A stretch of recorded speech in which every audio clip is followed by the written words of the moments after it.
네, 여기는 강원도 춘천시에 있는 청평사입니다. 청, 맑다. 평, 평평하다. 사, 사찰절. 그렇게 뜻을 풀이해도 좋답니다. 여기를 청평사를 보면서 먼저 청평사에 대해서 설명하기 전에 이 청평사의 양식과 옛날 고려의 궁 양식이 같습니다. 그러면 뭘 보고 모방을 했을 거 아니에요? 네.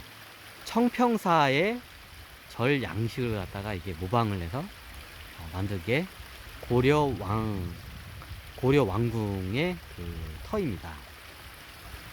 지금 이게 아마 개경에 있는 고려 옛날 왕궁이 다 소실이 됐을 거예요. 아마 이게 북한이 이제 북쪽은 공산화 되면서 이 뭐냐, 이게 저기 뭐냐, 이게 옛날 이제 과거에 봉건주의 뭐 국가 왕조 시대 뭐 해가지고 이제 이런 걸 안 좋게 봐서 이제 거시기를 해요.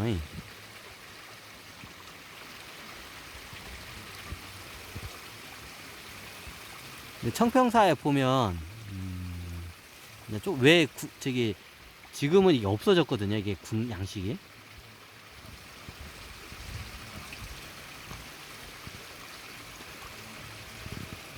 이렇게 하는구나. 이런 기능이 있었네. 처음 봤네. 보시면 여기가 물줄기가 흘러요. 이게 여기야 가운데로 물줄기가 흐르고 지금 이게 인공적으로 낸 거로 알고 있는데, 원래 여기에 물줄기를 갖다가 이쪽으로 이제 수기의 힘을 비르기 위해서 수행할 때 이제 바닥으로 그 수맥이 흐르는 거 아니냐고. 이게 어떻게 보면 수맥이기도 한데 수행을 할 때 이게 필요할 때가 또 있거든요. 건물 밑으로 물줄기를 일부러 흐르게 만들었어요, 여기를. 그렇죠. 이게 여기 밑에서 잠을 자고 수행을 하잖아요, 저 건물에서. 그러면 여기가 보시면, 저쪽으로 해서 원래 이게 천기라 해가지고 마치 기운이, 번개가 이게 밑으로 때리면 높은 나무나 아니면 높은 산 봉우리 같은 데 많이 떨어져요. 왜? 제일 가까우니까. 똑같아요. 우주에서도 이게 기가 이게 들어와요. 자기장도 일종의 기운이고요. 기가 들어오면 당연히 제일 가까운 데로 먼저 해서 떨어지는 게 당연하죠. 그러면 이런 데로 해서 떨어지고, 이게 이제 저기 지구 밑으로 해가지고 땅으로 해서 싹 이제 퍼져 나가요. 그리고 이제 물의 기운은 이게 틀리거든요. 이게. 물의 기운은 기본적으로 생명의 기운이거든요. 그러면 생명의 기운이 물 기운을 타고 이렇게 흘러 들어가요. 이 양반들이 여기 이걸 알고 이 건물에다가 밑에다가 이렇게 물길이 흘러가게끔 일부러 이렇게 만든 거예요. 여기는 다리로 이렇게 돼 있죠. 뒤로 가시고 보면 다리 밑으로 해서 이렇게 해서 이렇게. 어이구.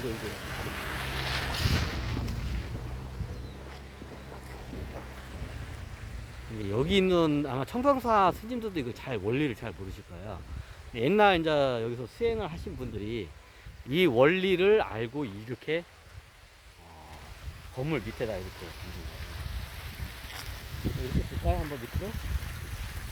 이것도 일종의 수행하는 데 있어서 풍수를 이용하는 이게 수행법이에요. 이게 불교에서 있었냐? 아니요, 원래 이게 선도 쪽에 있었어요. 옛날에 시타르타께서도 풍수를 보셨나? 모르겠네요, 그거는. 근데 어느 정도는 보셨을 거예요. 근데 이게 옛날부터 이게 있던 방법이기 때문에 보통 이렇게 물줄기를 같은 걸 밑으로 내려가게 하고, 제가 알기로는 지금 없던데 경부국 경복궁에도 이렇게 물줄기를 인위적으로 흐르게 만드잖아요. 청계천 쪽으로. 거기도 옛날에 이런 게 있었던 걸 알고 있어요. 근데 이 자리를 잘못 쓰면 사람이 병에 걸려요.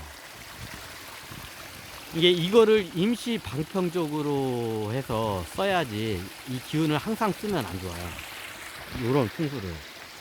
네, 그건 나중에 설명드리고, 이제 여기 같은 경우에는 이게 굉장히 잘 되어 있더라고요. 그러면 이렇게 해서 위에 있는 암벽 따라서 이렇게 지맥이 흐르고, 여기 수맥도 같이 이렇게 흐르죠. 음악 볼이 갖다가 날 공격하네. 자, 이제 여기서 우리가 여기는 앞에 보통 절에는 어디 간지 절에는 다리가 있어요.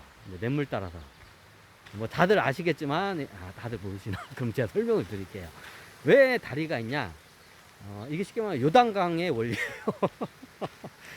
요단강, 기독교에서 요단강 건너면 이제 저 세상으로 가는 거죠. 너 요단강 건너고 싶냐? 이제 이런 말 많이 해요, 건달들이. 너 요단강 건널래? 건너고 싶냐? 너 죽을래? 이제 이 말이야. 이게 저 다리를 가면 이제 속세세계와 여기 이제 사바세계라고 해야 하나 이거를? 속세세계와 사바세계를 갖다가 이게 이제 이제 이게 무슨 강을 니마 강을 건너지 마시오 이제 이런 말도 있죠. 약간 선도에도 그런 게 있어요. 어떤 큰 강을 건너는 그 의미가 죽음과 생사를 나누는 걸 갖다가 이런 강이나 이런 이런 물줄기로 해서 그거를 갖다가 나눠요.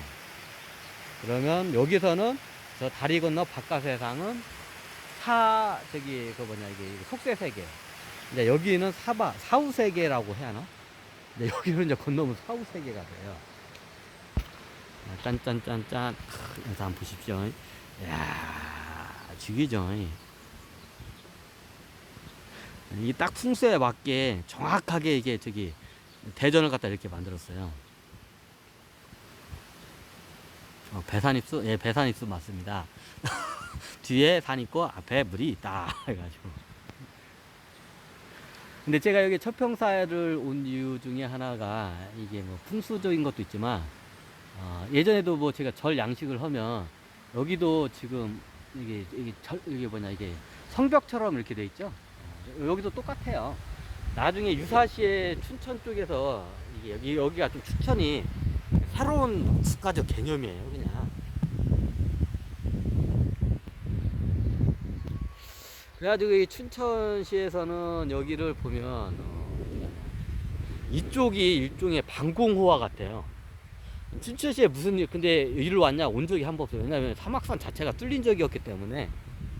나중에 이제 일제시대 때 그게 뚫리는데, 근데 비행기가 하늘에서 둥둥 떠다니는데 이걸 어떻게 막고. 근데 조선시대까지는 여기가 반군들한테 뚫린 적이 한 번이 없어요. 여기 춘천 자체가. 이게 여기 천평사가 예전에 돌을 닦기도 하고 유사시에 여기가 방공호화 같은 역할을 해요. 그럼 춘천 시민들이 다 이쪽으로 이제 피신을 와요. 그러면 여기가 약간 뒤에 넓고 이게 여기가 성벽처럼 요새화가 됐어요. 예전에 제가 한번 용문사하고 구룡사 쪽을 한번 설명했는데 여기 보시면 여기 할아버지들 두 분이 앉으시는데 밑에가 지금 절벽이잖아요. 그럼 이게 절벽이 있으면 자 보세요. 이 절벽이 보시면 이게 성과 같은 역할을 해요. 자, 이게 보시면 자 성벽과 같은 역할을 해요. 이게 나중에 외적이나 외적이래 이게 밖에서부터 관군들이 쳐들어오면 이 성벽에서 모든 걸 다 막아내요. 근데 여기는 성벽이 단계 있어요. 지금 대가 확대해서 이게 별로 높지 않은 것처럼 보이는데 지금은 옛날에 비해서 이게 표면이 많이 눌렸거든요. 이게 지표면이 많이 눌렸거든요, 지금. 그래가지고 이게 지금 성의 이게 높이가 낮아졌어요. 근데 여기다가 옛날보다 높고 위에다가 이제 이게 또 방벽을 한번 벽을 치죠. 그러면 이게 여기가 올라오기 힘들어요.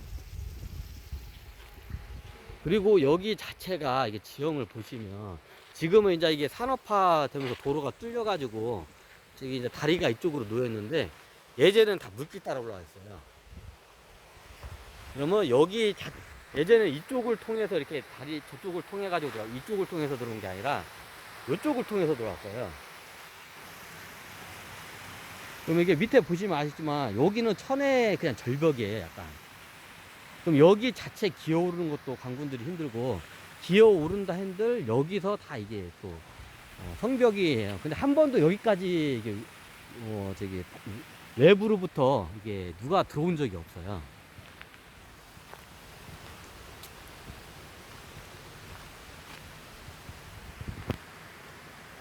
이제 좀 약간 보이시죠? 그럼 앞에 안에는 궁이고, 이게 여기는 이게 성벽 같은 게 있어가지고, 여기 원래 이게 계단이 대부분 목재로 만들었다가 유사시에 이게 다 태워버릴 수 기름을 이제 부어가지고 다 태워버리면 그냥 바로 그냥 성벽이 돼버려요. 이게 절 양식이. 여기는 이게 아마 이런 양식이 여기가 최초였을 거예요, 거의. 그리고 여기 양식을 보고 나중에 이제 몽골 침입하고 이제 절 양식들이 요런 양식을 이제 따가지고 이제 이게 많이 변해요. 이게 뭐냐, 이게 요새화된 양식. 보시면 저 끝에 다 절벽이에요. 기어오르지를 못해요. 그리고 여기를 이렇게 막아내요. 지금 이제 이게 일부러 평탄화해가지고 다 토목 공사를 해놨는데, 예전은 그러지 않아요. 여기 이제 물이 흐르네요.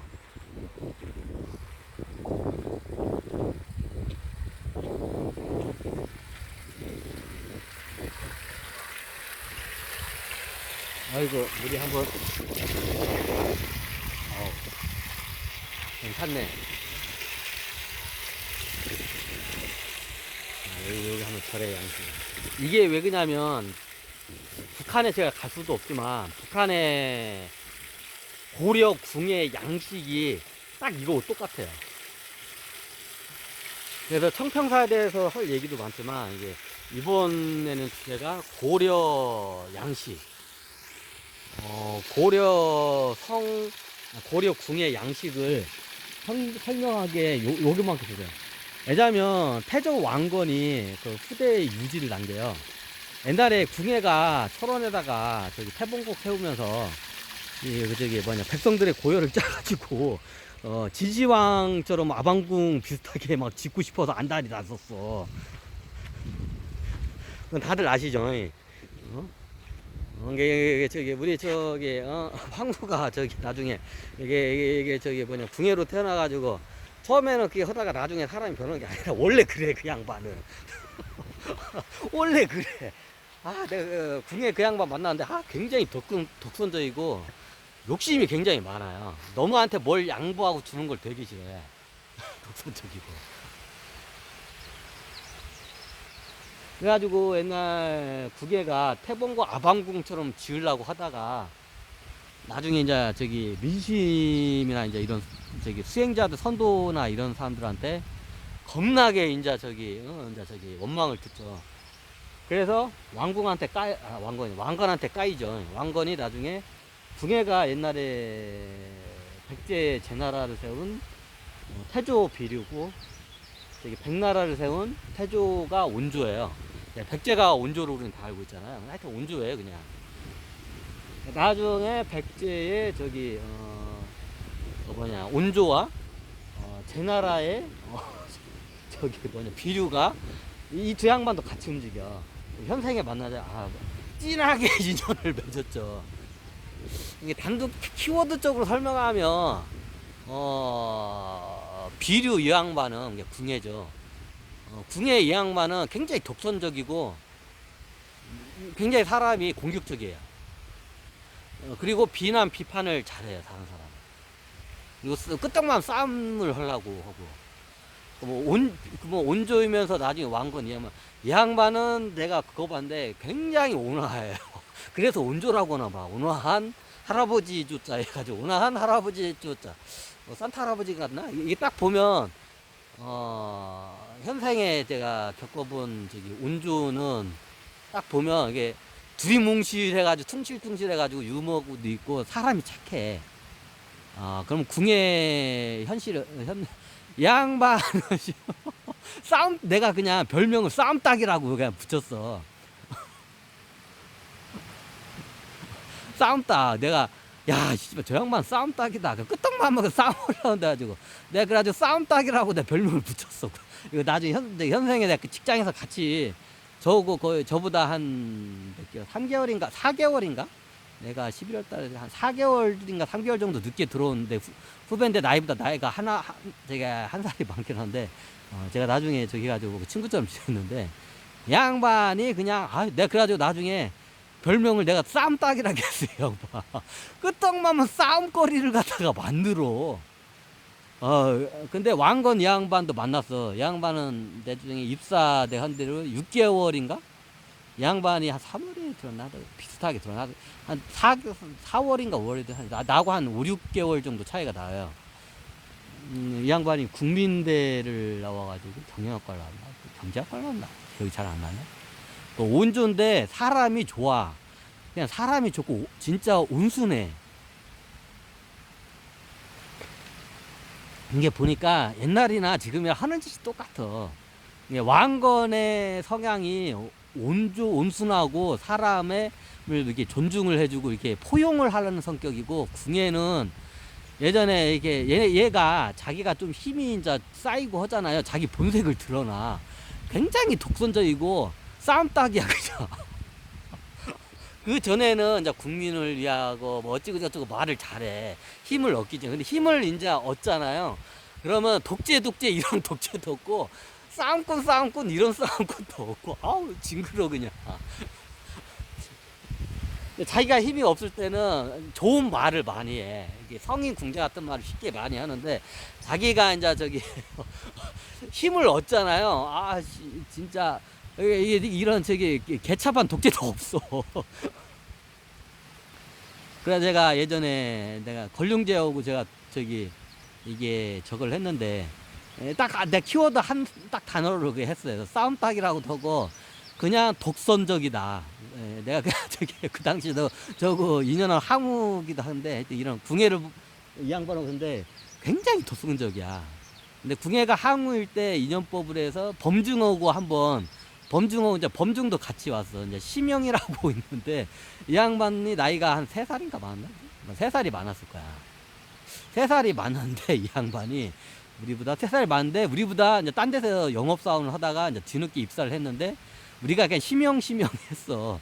이제 저기 어떻게 보면 후배인데 나이가 많으니까 심영 하는데 범중인데, 내가 이 양반 딱 키워드 하나로 내가 딱 정리를 했어. 이 양반은 탐욕이 너무 심해, 범중은. 그리고 음흉해, 굉장히. 탐욕이 많아. 나중에 범중하고 이제 우리 현생했을 때 중고차장 할 때 범중하고 항우하고 동업을 해요, 같이. 그러니까 항우가 나중에 이제 술자리인가 밥 먹으면서 그 얘기를 해. 아유 저 심양 그냥 욕심이 더럽게 많다고. 못해 먹겠다고. 옛날 항우하고 범중하고 이제 동업을 했는데, 항우가 이제 그 심형이야, 범중이. 심형 진짜 욕심이 그냥 이게 뺨보라고, 욕심부라고, 그냥 놀부 욕심부라고. 동업을 못해. 그래, 나중에 동업이 깨졌어. 심형의 그 탐욕에 그러면, 나중에 심형의 이제 말을 들으면, 범중의 말을 들으면, 쟤는 지만 잘난다고. 서로 이렇게 동업을 하면, 그럼 예전에 저는 이제 양쪽자 친하니까 다 양쪽 말을 들어. 그러면 전생에 범중이었던 양반은 항우 보고, 쟤는 지밖에 모르고 그냥 혼자 다 헤쳐먹으려고 그냥 독선적이라고, 이기적이라고 막 그렇게 욕을 해, 항우를. 전생에 항우를. 그리고 전생에 항우는 범중하고 동업을 했는데, 이제 거의 찢어기 적전에 저 범중 저기가는 그러니까 욕심이 뺨부라고, 옛날에 개구리 손이 투투 뺨처럼 다 힘술보 욕심보라고. 욕심이 장난이 아니라고. 그럼 나는 이게 중간적 입장에서 둘 다 친하니까 말을 들어. 뭐다가 이게 또 궁여우고 왕건은 고려의 왕건 얘기하다 그러네. 그 왕건도 나중에 이제 뒤늦게 이제 심형보다 심형하고 왕건하고도 심형이래, 왕건이래. 저기 범증하고 왕건하고도 나중에 인연법에 왕직과 왕직을 죽인 그 있어. 그게 누구 중국의 뭐시기 그 아주 간신 같은 저거 그 역사에서 왕직은 해적이야. 근데 그걸 죽인 양반에서 그게 범증이야. 이게 인연법으로 또 이게 그 원수 인연법을 와. 그걸 저거에서. 그러면 뒤늦게 이제 저기 부사수로 이제 들어와. 범증 밑으로. 왕건, 왕직이. 양반이 왕건이야. 다 인연법을 그 저기 전생에 그 원한 관계를 풀기 위해서 인연법으로 와. 그럼 내가 그걸 이제 그때는 잘 어렴풋이 알았지만 이제 나중에 보면 이게 뭐 이제 너무 웃긴 거야 이게. 이제 왕직하고 그 왕직을 죽인 이제 그 전생의 원수지간의 그 인연법을 풀기 위해서 얘네들이 와. 이게 저기 줄줄이 비엔나 소세지에 이게 달려오듯이 인연법들이 다 엉키고 성켜가지고 와. 그러면 옛날에 저기 백나라 옛날 백제였는데 백제 이쪽 한반도 쪽 이쪽으로 세운 백나라의 원조가 이제 나중에 왕건이 되고 옛날 몇 번 흘렀는데 이제 저기 제나라 쪽으로 세운 비류가 이제 태조 비류가 이제 궁예야. 이제 왜 이제 저기 추측이 되죠. 왜 천신기에서 왜 얘네들을 왜 이렇게 분신간에 왜 만나게 만들었는지. 예, 새로운 내전의 백제 부활을 위해서 백제 부활을 아니 고려 세웠잖아. 백제는 견훤이잖아. 그러니까 이 천신기에서도 원래 백제라는 이름을 적었는데 4,000평이 백제라는 이거 아이콘을 가가지고 이제 설계를 했는데 진짜 얘가 견훤한테 가버린 거야. 원래 궁예나 저기 왕건한테 갔어야 하는데 그러니까 역사가 꼬여버린 거야. 원래 4,000평을 통해서 천신들하고 교류가 있어가지고 이제 백제 부활을 위해서 4,000평을 쫙 했는데 4,000평이 나중에 딱 보니까 천하에 이게 저기 한반도의 천하를 딱 보니까 견훤이 통일을 하는 게 당연히 견훤 밑으로 이제 저기 붙는 게 나을 것 같아. 견훤 밑으로 백제 이제 그 청사진 국가 청사진을 들고 백제 밑 저기 견훤 밑으로 들어와서 견훤을 통해서 이게 백제가 나서요. 원래 천신들이 얘들이 원래 저 시나리오가 다 이제 눈치가 빠르신 분은 다 이해되실 거야. 이게 4,000평을 갖다가 이 계획을 해놓고 나중에 궁예와 왕건을 갖다가 얘네들이 같이 이제 만나가지고 나라를 세우려고 할 때 그때 수백제를 세우려고 했었어 원래. 이게 눈치 빠른 분들은 이제 좀 이게 좀 일어날 거야. 뭐다가 여기로 왔냐. 근데 4,000평이 얘가 견훤한테 가면서 천신들도 자기 뜻대로 안 돼. 원래 저기 왕건이랑 하고 궁예 쪽으로 달라붙었어야 하는데 그렇게 됐어. 그러니까 여러분들 아는 사실대로 가지고 삑사리가 났습니다. 천신기에서 청사진이. 그래가지고 저기 먼저 저기 4,000평이 먼저 저기 수백제를 먼저 세워버렸네. 그러면 여기서는 이제 위치가 저기 원주 쪽에서 해가지고 하든가 애매하잖아. 그럼 원주 쪽에서 이제 저기 궁예가 뭘 하냐 애매하잖아. 자기가 이제 수백제를 또 똑같이 내올 수가 없잖아. 이미 저기 후백제 이름을 써버렸으니까 백제 저기 견훤이가 그럼 자기는 에다 모르겠다 저기 고구려 자기는 후손이다. 거기가 해가지고 이제 고구려 한강 이북 쪽으로 해도 한강 기준에서 그 위쪽으로 해서 다 고구려라고 후고구려에서 이제 우리가 알고 있는 원래 고구려가 옛고자에다 고조선과 조선이 있듯이 옛고자에다가 옛날에 구리라고 했어요. 정확히 구리가 뭐냐면 우리가 청동이 구리잖아요. 금속할 때 구리를 그때 구리라고 해요. 그래가지고 구리적 고리라고도 해요. 어느 지역에 따라. 그걸 갖다 나중에 이제 말이 변형이 돼서 구려, 고려 뭐 이렇게 여러 가지로 이제 변해요. 원래 이게 청동을 갖다가 고려라고 하는데 이게 저기 금나라가 원래 그거예요. 금이 금속 할 때 그게 나중에 고구려의 나중에 이게 금속 할 때 금이 또 이게 연결이 다 돼. 옛날 고리, 구리 나라를 재생을 해서 옛날에 구리 나라를 고구려라고 이름을 붙인 거예요. 원래 고구려가 아니라. 옛날 고조선을 고조선이 아니라 그때는 조선이 됐어요. 조선 당군 조선. 이제 나중에 우리가 알고 있는 이제 조선 이성계 조선이 세우니까 이제 옛고자 옛날 조선 옛고자를 써가지고 그 고조선이 돼버렸죠. 그래가지고 뭐다가 이렇게 했냐. 이렇게 해가지고 이게 하다 보니까 이게 다 연결이 되기 때문에 한 부분만 설명을 하면 이해가 안 돼, 이게. 왜 원래 그러면 다 해도 아니 옛날 백나라와 제나라 백제에 태조인 비료고 당연히 왕건이 백제 후백제를 세워야지. 왜 원래 그렇게 되기를 허기를 하고 천상계에서도 이 양반들이 내려왔는데 그 삑사리가 난 거야. 사천평이 왕건을 안 찾아가고 이 양반이 왕건을 원래 찾아갔어야 하는데 왕건을 안 찾아가고 누굴 찾아가냐. 이게 백제 그 전생인 온조인 이제 왕건을 찾아가는데 이 양반이 모든 설계 도면을 백제 후백제 설계 도면을 들고 어디로 찾아가냐, 견훤한테 찾아간 거야.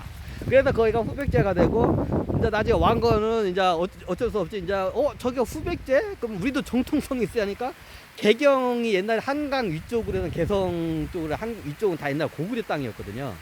한때는 평양성으로 압록강까지 다 백제 백나라 땅이었는데 나중에 고구려한테 뺏겨가지고 고구려 땅이 돼서 그래가지고 그러면 우리는 명분을 후고구려 고구려 후손이다. 니들은 백제 후손이야. 고구려 후손이다.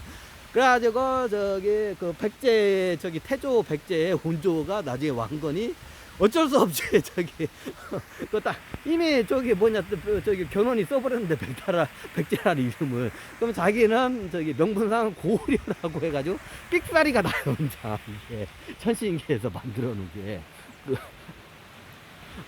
그래 나중에 왕건이 이제 이게 왕건하고 그 옛날에 백제를 세운 태조 왕건과 태조 비류가 소선우의 두 아들이 다시 백제 부활을 하기 위해서 이걸 원래 작업을 하기 위해서 내려온 양반들인데 이 양반들이 이제 신라는 썩었으니까 신라는 갈아치워야 한다. 통일신라.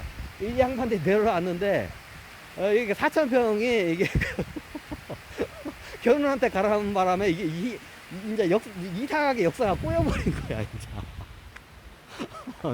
이제 이해가 되시나? 이제.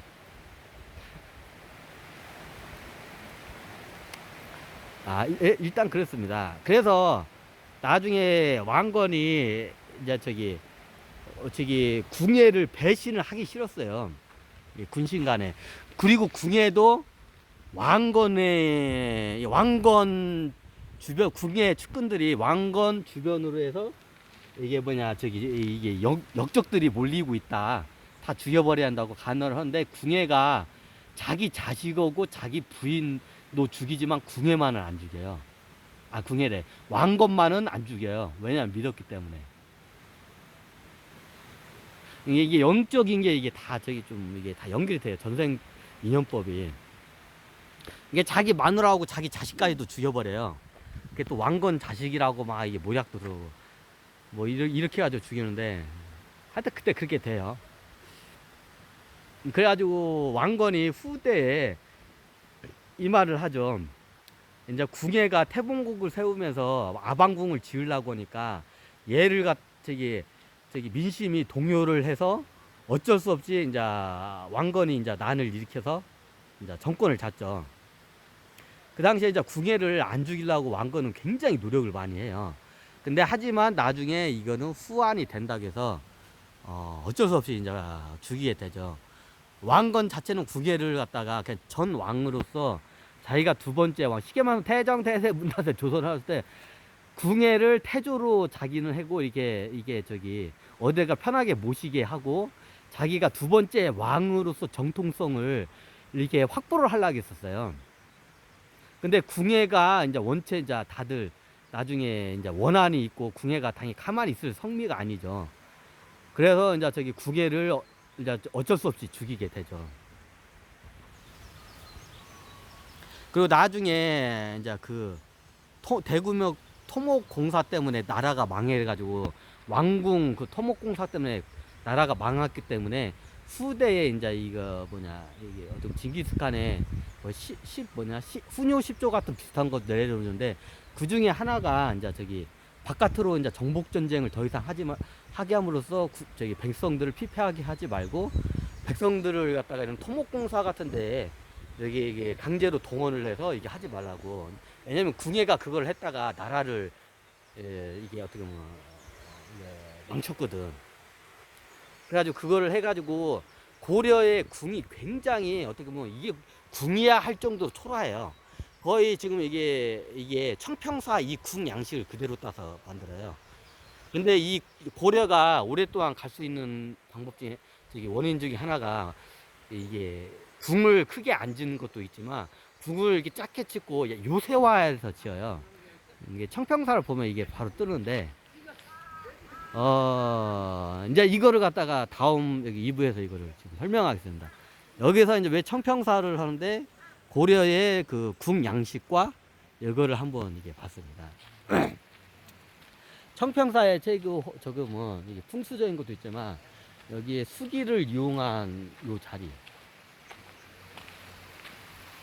그러면 나중에 이게 분노가 있거나 좀 자기가 화가 많이 일으켰을 때 여기 이 건물 밑에 이런 데 있잖아요. 그럼 그 화가 이렇게 가라앉거든요. 이제 이게 환경적인 걸 이제 이용을 하는 거죠, 사람이. 수행하는 거죠.